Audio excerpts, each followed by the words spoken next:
Dynamic Success the Junior College. Enter to win. Masters in MPC and BPC. अस्सलाम वालेकुम नाज़रीन, नजर डालते हैं देश की राजधानी नई दिल्ली और उत्तर प्रदेश से कुछ खास खबरों पर।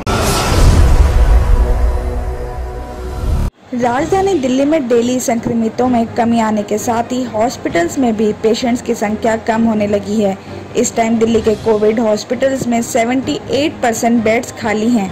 करीब 2 महीने के बाद हालात इतने सुधरे हैं। तो वहीं स्पेशलिस्ट का कहना है कि वायरस का फैलना अब थम गया है। जरूरी है कि लोग अब लापरवाही ना करें और सभी प्रिकॉशंस को फॉलो करते रहें।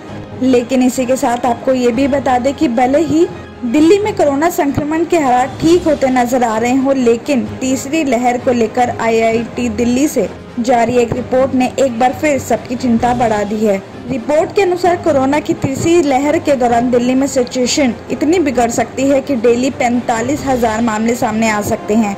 ऐसे में रोजाना करीब 9,000 लोगों को हॉस्पिटल में एडमिट करने की जरूरत पड़ेगी। दिल्ली को इसके लिए तैयार रहना होगा।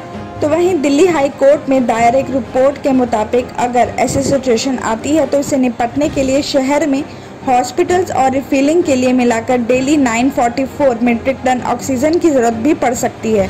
IIT दिल्ली राजधानी में ऑक्सीजन की सप्लाई और मैनेज को लेकर दिल्ली सरकार के साथ मिलकर जरूरतों पर काम कर रही है।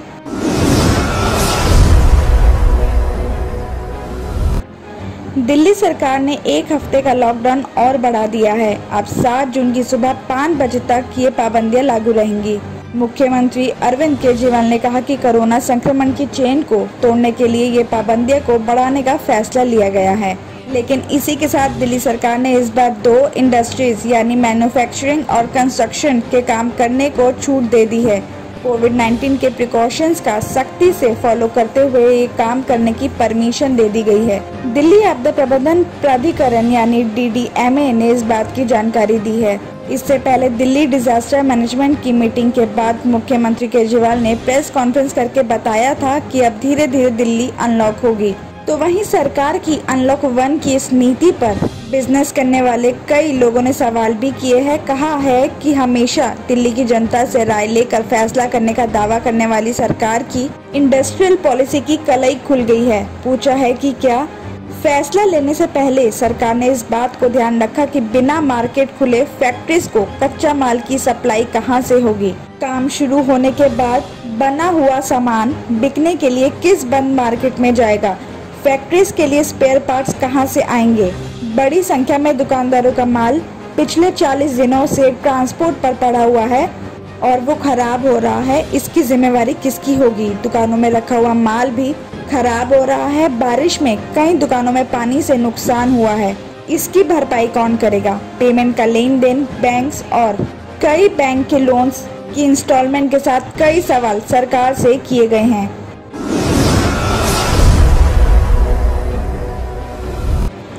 रेलवे रोड पर दिन दहाड़े का आरोपी ने दांतों का क्लिनिक चलाने वाले डॉक्टर पर चाकू से जानलेवा हमला कर दिया। इसके बाद पैदल भाग रहे आरोपी जाचा का रहने वाला कयूम को लोगों ने पकड़कर पीट दिया और पुलिस के हवाले कर दिया। घायल डॉक्टर को हॉस्पिटल में एडमिट कराया गया है। वहीं पुलिस का कहना है कि आरोपी ने दांतों का इलाज नहीं करने पर डॉक्टर पर हमला किया है। हालांकि इस मामले में डॉक्टर का कहना है कि वो आरोपी को नहीं पहचानते और उन्हें ये भी नहीं पता कि आरोपी उनके पास ट्रीटमेंट के लिए कब आया था। पुलिस के अनुसार दादरी के रेलवे रोड पर अजय घोष का दांतों का क्लिनिक है। शुक्रवार को कयूम उनके पास दांतों का इलाज कराने आया था। कयूम ने पुलिस को बताया कि डॉक्टर ने उससे बदतमीजी की और इलाज से भी मना कर दिया। इससे नाराज कयूम शनिवार सुबह करीब 11 बजे क्लिनिक के पास पहुंचा और वहां घूमता रहा। इस दौरान आरोपी पास की दुकान में लगे CCTV कैमरे में भी कैद हुआ है। आरोप है कि कयूम अचानक से क्लिनिक में घुसा और चाकू निकालकर डॉक्टर अजय घोष के हाथ, गर्दन और कई 3 जगहों पर मारा है। तो वहीं दांतों का इलाज कराने आ रहे दूसरे शख्स ने आरोपी को पकड़ने की कोशिश की तो उसकी तरफ भी चाकू निकाल दिया। उन्होंने पीछे हटकर अपनी जान बचाई। इसके बाद आरोपी पैदल ही दादरी तिराही की तरफ भागने लगा। आसपास के लोगों ने करीब 200 मीटर तक पीछा किया और आरोपी को पकड़ लिया और साथ ही उसकी पिटाई भी की। इस बीच पुलिस भी वहां पहुंच गई। पुलिस ने आरोपी को पकड़ने के साथ खून से लथपथ डॉक्टर को नजदीक के हॉस्पिटल में एडमिट कराया। वहीं प्रभारी निरीक्षक प्रदीप त्रिपाठी का कहना है कि आरोपी के खिलाफ रिपोर्ट दर्ज करके कार्रवाई की गई है।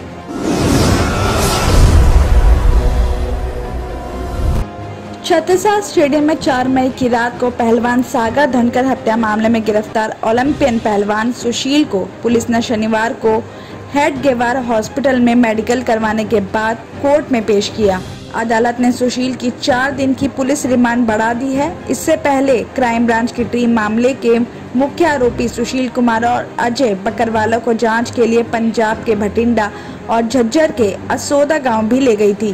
पुलिस सूत्रों का कहना है कि जब ये लोग फरार थे तब सुशील ने 5 दिन भटिंडा में एक हनुमान अखाड़े में बिताए थे। जांच कर रहे अधिकारियों का ये भी कहना है कि झगड़े की ये कहानी को मार्च के महीने में ही लिख लिया गया था, यानी कि ये पूरी एक प्लानिंग बताई जा रही है। इस पूरी वारदात में अजय और सोनू महल का नाम सामने आ रहा है। मामले की जांच कर रहे एक अधिकारी ने यह भी बताया कि सुशील के बेहद करीबी अजय ने अपनी दुश्मनी का बदला लेने के लिए उसकी ताकत का गलत इस्तेमाल किया है, क्योंकि वो सुशील पर आंख बंद करके यकीन करता है और यही वजह है कि फरार होने के बाद वो हर टाइम अजय सुशील के साथ ही मौजूद रहा है।